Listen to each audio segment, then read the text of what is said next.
الله يسعدك هلا حجية. بيك حبيبي. الله يوفقك ان شاء الله. حبيبي يا اليوم غالي. من وين انت ان شاء الله؟ انا من البصره. يا هلا باهل البصره. حبيب قلبي يا روحي. اليوم نشوف الجايه من وقت، يعني اللعبه بعد لها تقريبا 4 ساعات. اي والله لو 20 ساعه انتظرها. صدق؟ اي والله. زين، شنو اللي يفرحك باللعبه اكثر شيء؟ يفرحني منه الفوز. اي واحد العب وياه وافوز افرح.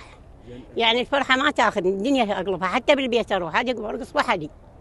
يعني العراق ما اريده ينزل، اريده يصعد.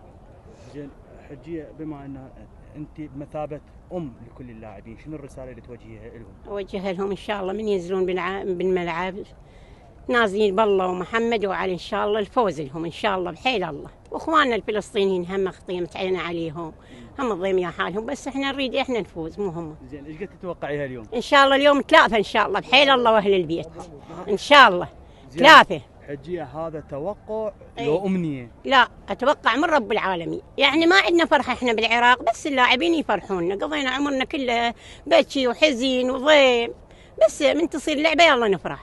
زين حجيه، تتوقعي من يسجل الاهداف؟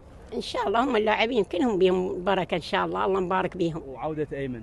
ايمن ان شاء الله يعود وكل شيء ما بيه وبطل، وان شاء الله اهلا وسهلا بايمن، هاي عيوننا ذنيلي ونضحي له برواحنا.